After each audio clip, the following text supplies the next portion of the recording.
Hello everyone, and welcome back to our channel. Today we're delving into a story that often ends where it should perhaps begin. The life of Mary, the mother of Jesus, after the pivotal moments of the crucifixion and resurrection. We all know the story of the Nativity, the miracles and the cross, but what happened to the woman at the heart of it all? What was life like for Mary in the years that followed? This is the story of her silent years, a tale of faith, community, and enduring legacy. The Gospels, our primary source for the life of Jesus, become remarkably quiet about Mary after the Ascension. It's like the camera pans away, leaving her standing in the background. But if we piece together clues from the Book of Acts, early Christian traditions, and historical context, a fascinating picture emerges. The last time we see Mary explicitly mentioned in the Bible is in the first chapter of Acts. She's not alone. She's gathered in the upper room in Jerusalem with the apostles praying. This isn't a woman shattered by grief and hiding from the world. This is a woman at the very center of the fledgling Christian community, a pillar of strength and faith. Think about it. She was the one who had known Jesus from the very beginning. Her presence must have been an incredible source of comfort and inspiration for the disciples who were now tasked with spreading his message. She was the living link to their master, a testament to everything he was and everything he taught. One of the most touching details comes from the Gospel of John. On the cross, Jesus looks down at Mary and his beloved disciple John and says, "Woman, behold your son," and to John, "Behold your mother." From that hour, the disciple took her into his own home. This wasn't just a practical arrangement, it was a profound act of love and responsibility. Early Christian tradition, particularly from writers like Irenaeus and Eusebius, strongly suggests that John fulfilled this promise by taking Mary with him to Ephesus, a bustling city in modern-day Turkey. Imagine Mary, a woman from a small village in Galilee, relocating to one of the great metropolises of the Roman Empire. Ephesus was a major center of commerce, culture, and pagan worship, dominated by the magnificent Temple of Artemis. For Mary, living there with John, it would have been a world away from everything she had ever known.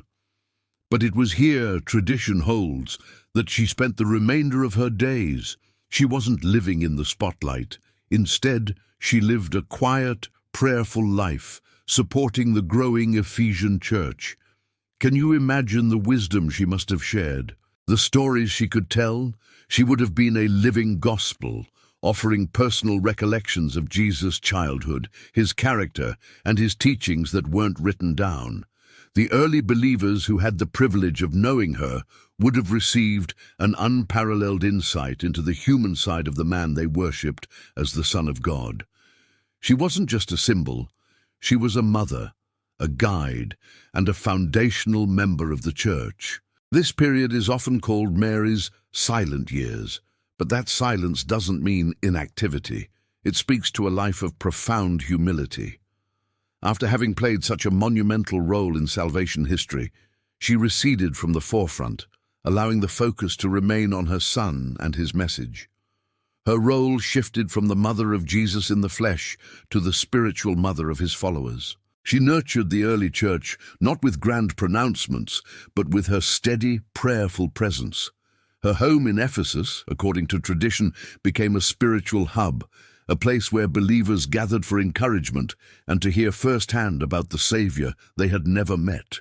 Her life was a masterclass in faith, demonstrating that even after the most earth-shattering events, life continues, and purpose can be found in quiet service and unwavering belief. She was the anchor for a community navigating a new and often dangerous path. So how did her life on earth conclude? The Bible doesn't say, but rich traditions within both Eastern Orthodox and Catholic Christianity fill in the narrative with what is known as the Dormition, or the Assumption of Mary. According to these traditions, Mary didn't experience death in the ordinary way. As she neared the end of her life, the apostles, who were scattered across the world preaching the gospel, were miraculously brought to her bedside in Jerusalem. The story varies slightly, but the core belief is that she peacefully fell asleep, which is what the word dormition means. 3 days later, when the apostle Thomas, who had been delayed, arrived and wished to see her one last time, they opened her tomb. They found it empty, except for the scent of flowers. This event, known as the Assumption, is the belief that Mary was taken body and soul into heaven to be reunited with her Son.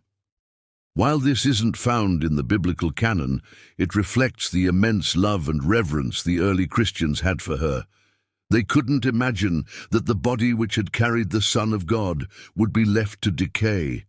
They saw it as the logical and beautiful culmination of her unique life and her yes to God. This belief underscores her special place as the first and greatest of the disciples.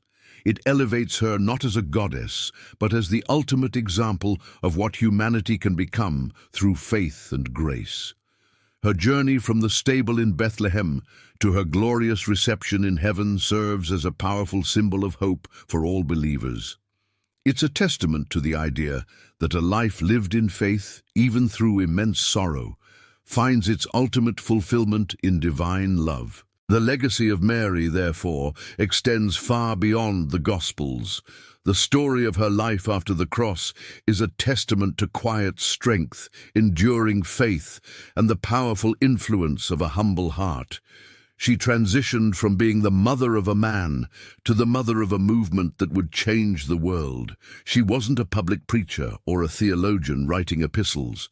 Her contribution was her presence, her prayer, and the living memory of her Son that she carried within her.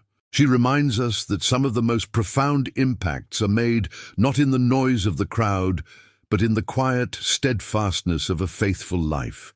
She is the ultimate model of discipleship, showing that after the great world-changing events, the real work begins, the day-to-day journey of living out one's faith with courage and love. Her silent years speak volumes, telling a story of a mother's unending love and unwavering devotion that continued to nurture the world long after her Son had left it. Thank you so much for joining me on this journey into the untold story of Mary. It's a powerful reminder that history is filled with quiet figures whose influence echoes through the ages. If you found this story as fascinating as I do, please give this video a thumbs up and consider subscribing to our channel for more deep dives into history and faith. Don't forget to hit that notification bell so you won't miss our next video. We love hearing from you, so please share your thoughts in the comments below. Until next time, stay curious.